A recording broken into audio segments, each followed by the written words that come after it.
भगवान श्री कृष्ण जिन्होंने इस संपूर्ण जगत को श्रीमद् भगवद गीता जैसा अद्भुत ज्ञान प्रदान किया, भगवान श्री कृष्ण जिन्हें हम गोविंद, रणछोड़, मुरली मनोहर, कन्हैया, नंदलाला, यशोदानंदन, बिहारी जी और ना जाने कितने ही नामों से संबोधित करते हैं।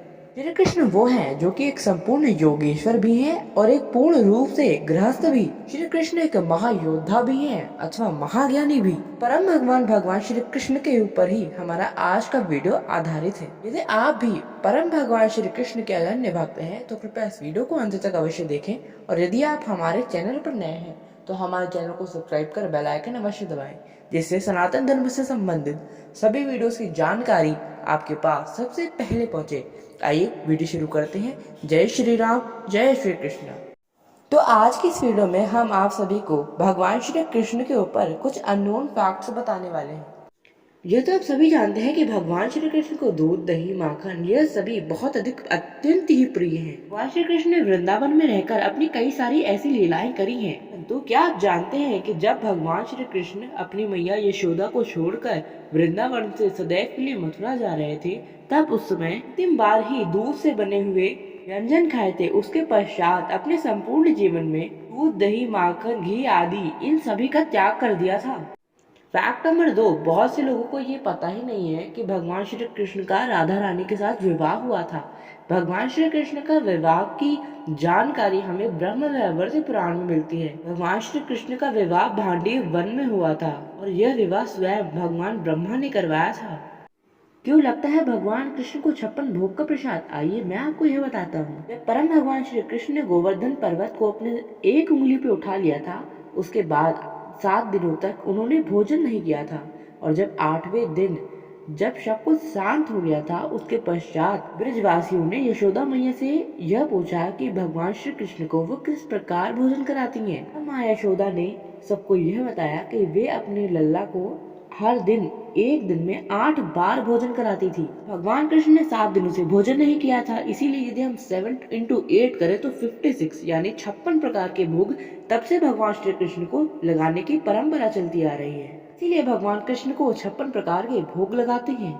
दुर्योधन के आग्रह पर कर्ण ने यह स्वीकार कर लिया था कि युद्ध के प्रारंभ में ही वे अर्जुन पर वास्तविक शक्ति का प्रयोग कर उसको मार देंगे। भगवान श्री कृष्ण यह जानते थे। जब भी भगवान श्री कृष्ण और अर्जुन का सामना सूर्यपुत्र कर्ण से महाभारत युद्ध में होता था, तब उस समय भगवान श्री कृष्ण अपनी योग माया शक्ति के द्वारा कर्ण की बुद्धि मोह लेते थे। जब भी कर्ण और अर्जुन एक दूसरे के आमने सामने आते थे, तब उस समय कर्ण भगवान श्री कृष्ण की सुंदरता में ही मोह जाते थे और उनको वास्तविक शक्ति का प्रयोग अर्जुन पर करना है यह भूल जाते थे। जब भी हम रामायण एवं महाभारत के बारे में बात करते हैं तो उनमें चलने वाले दिव्यास्त्रों के विषय में भी बात करते हैं। जब भी दिव्यास्त्रों की चर्चा होती है तो परशुराम, श्री राम, रावण अथवा मेघनाद इन सबके नाम सर्वोपर आते हैं। परंतु क्या आप जानते हैं संपूर्ण ब्रह्मांड में मात्र भगवान श्री कृष्ण ही एक ऐसा योद्धा है जिनके पास सुदर्शन चक्र सहित नारायणास्त्र, ब्रह्मास्त्र और वैष्णवास्त्र ये तीनों अस्त्र थे, पर फिर भी भगवान कृष्ण ने इन तीनों का उपयोग कभी नहीं किया। तभी दिव्यास्त्रों से खतरनाक भगवान श्री कृष्ण के पास 2 और अस्त्र थे। पहला उनकी मुस्कान और दूसरा लोगों को अचंभित कर देने वाली उनकी बांसुरी। आप सभी ने मार्शल आर्ट्स का नाम तो अवश्य सुना होगा। तो पौराणिक काल में मार्शल आर्ट्स की तरह एक ऐसी विद्या होती थी जो कि बिल्कुल ही मार्शल आर्ट्स की समान है, और उस विद्या का नाम था कलायपैत्रु। भगवान कृष्ण ही 64 कलाओं से संयुक्त उन्हीं की एक 64 कलाओं में से कलायपैत्रु भी है। तो यह भी प्रूव हो गया कि मार्शल आर्ट भी भगवान श्री कृष्ण की ही देन है। क्या आप जानते हैं भगवान श्री कृष्ण पांडवों के भाई ही लगते थे? जानिए कैसे, मैं आपको बताता हूँ। पांडवों की माँ यानी माता कुंती भगवान श्री कृष्ण की बुआ लगती थी। इसी के थ्रू भगवान श्री कृष्ण भी पांडवों के भाई लगते थे। और भगवान श्री कृष्ण की बहन सुभद्रा ने अर्जुन से विवाह किया था, इसीलिए अर्जुन भगवान श्री कृष्ण के जीजा श्री भी लगे। कृष्ण के बारे में बात हो और वृंदावन के बारे में बात ना हो, ऐसा नहीं हो सकता। एक बार भगवान श्री कृष्ण के परपौत्र जिनका नाम वज्रनाभ था, जब वे वृंदावन गए हुए थे तब वो एक उस स्थान पर गए थे जहाँ कंस की कारागार थी, और कंस की कारागार में भगवान श्री कृष्ण प्रकट हुए थे। जब उन्हें वह शिला मिली जिस पर भगवान श्री कृष्ण प्रकट हुए थे, उन्होंने उस शिला के 8 श्री कृष्ण की मूर्तियां बनवाई, जिन्हें श्री कृष्ण की मूर्तियों को वृंदावन के 8 ठाकुरों के नाम से प्रसिद्ध करी गई है। वहीं 8 मूर्तियां हैं जो उन शिलाओं से बनी है इसमें भगवान श्री कृष्ण साक्षात प्रकट हुए थे। भगवान कृष्ण की इन 8 मूर्तियों के अलग अलग मंदिर आज भी वृंदावन में मौजूद हैं। क्या आपको पता है जो श्री कृष्ण की अष्टपट रानियों में से एक उनकी पत्नी का नाम जामवंती था। जामवंती असलियत में कौन थी? जामवंती स्वयं रामायण काल के जामवंत जी की पुत्री थी।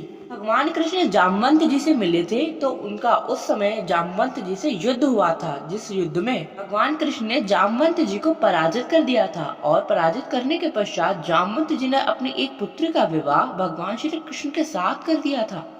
तो इसी के साथ हमारा यह वीडियो यहीं पे समाप्त होता है। यदि आप भगवान शिव के परम भक्त हैं तो कृपया एक बार कमेंट सेक्शन में ओम नमः शिवाय लिखकर हमें अवश्य बताइए। हमारा यह वीडियो आपको कैसा लगा ये भी कमेंट कर हमें अवश्य बताएं। अन्य किसी टॉपिक पे वीडियो चाहते हैं तो कृपया वो भी हमें बताने की कृपा अवश्य करें। आप सभी मिलते हैं नेक्स्ट वीडियो में, तब तक के लिए आप सभी को जय श्री कृष्णा, जय श्री राम, हर हर महादेव।